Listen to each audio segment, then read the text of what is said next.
Hello students, welcome to Science and Tech series with Dr. Vivek Rana. We'll be decoding some important current affair themes from prelims perspective.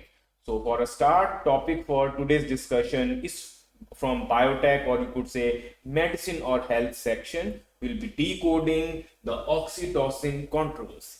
So first of all, we need to understand what exactly is oxytocin, what is its relevance in everyday life, and then we will take up the controversial part.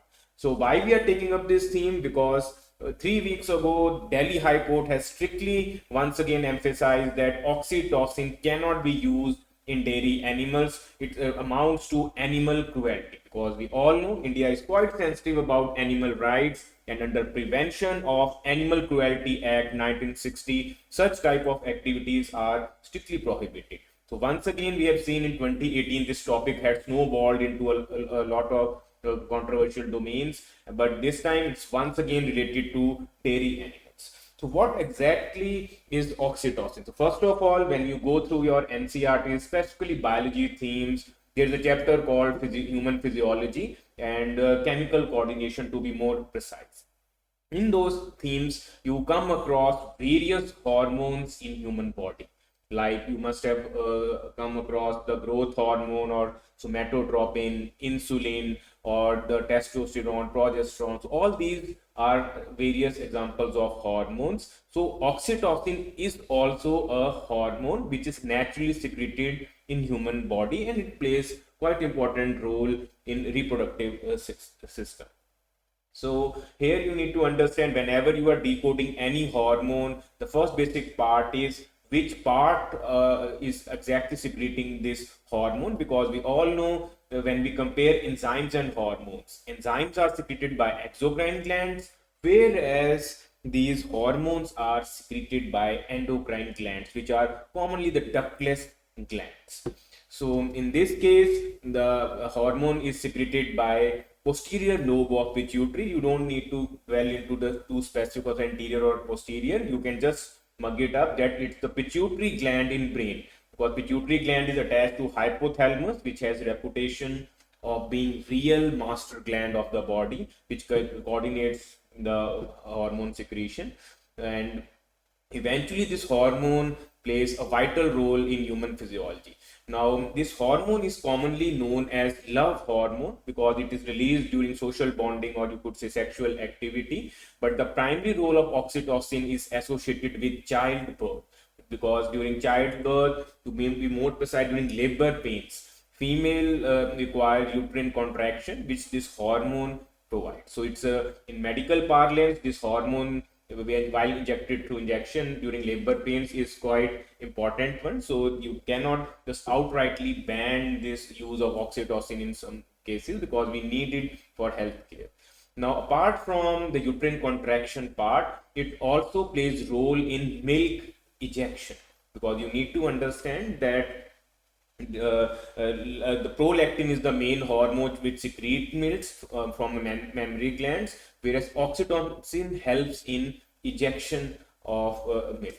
So in this way, we can say oxytocin plays quite important role in human physiology. From this very theme, the controversy starts, because we have seen that some dairy farmers, in order to boost milk production where through milk animals, they intentionally inject oxytocin to such livestock animals, and which increases, or you can say boosts their milk production.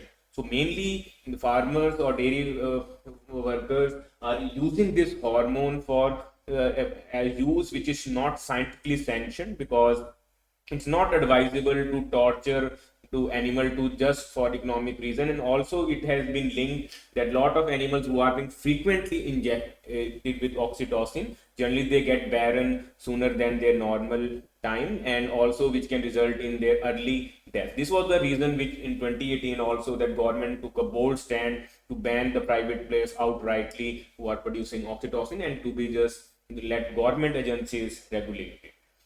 So this is the one of the themes which you need to understand, that oxytocin is linked with milk ejection, and you just need to mug up everything related with the milk, because we have seen it's not desirable to consume milk with heavy, you could say, injection of oxytocin. It's comparatively not advisable by any means.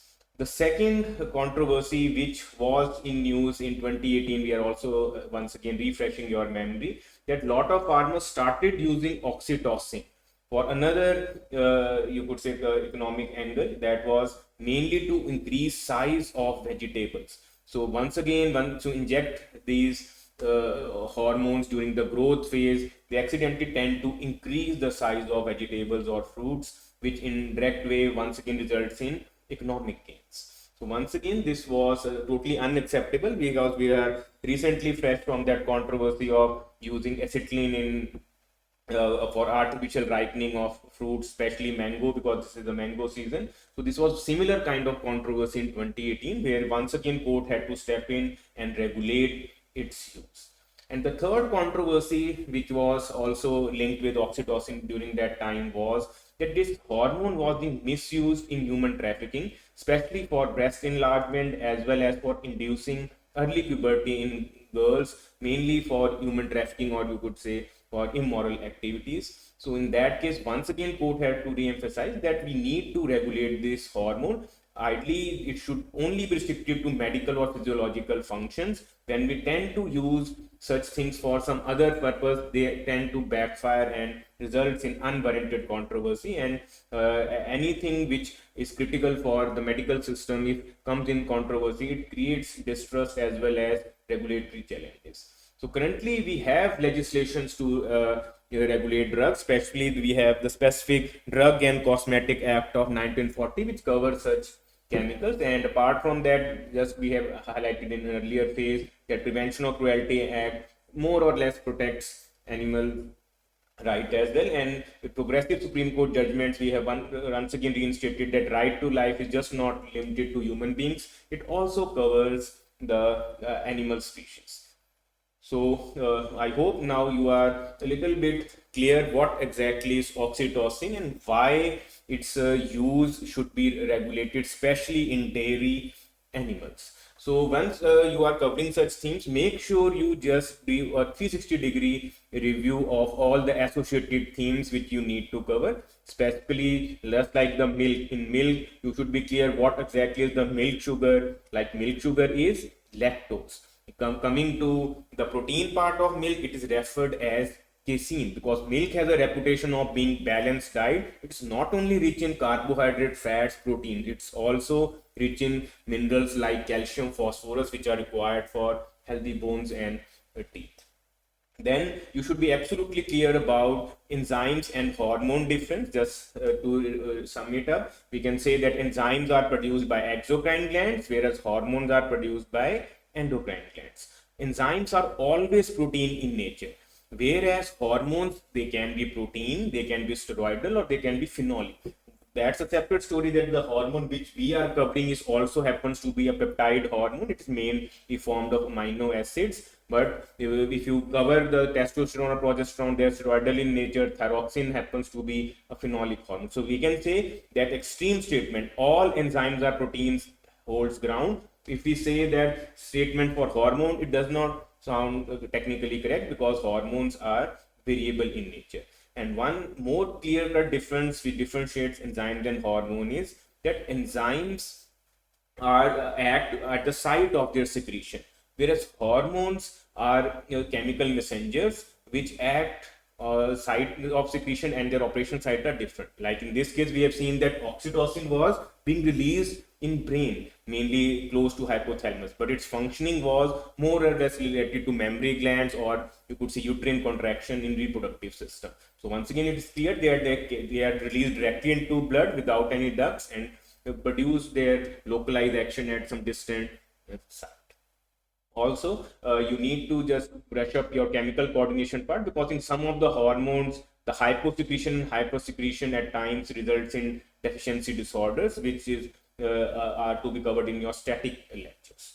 So our focus in this current affairs series is mainly going to be the selective news which was making headlines and could be a potential theme for prelims. So make sure if you are updating such themes, if you have not noted in your static lectures in your class note, because it becomes easy to coordinate and link the current happenings around us. So I hope this session was useful in some way in once again refreshing the oxytocin controversy. And if you have any specific doubt which you feel has not been addressed in this specific segment, feel free to ask. We will try to get back to all the genuine questions which come to your mind while going through this theme, or if you are read it on your own, because this news was covered quite qualitatively in Indian Express.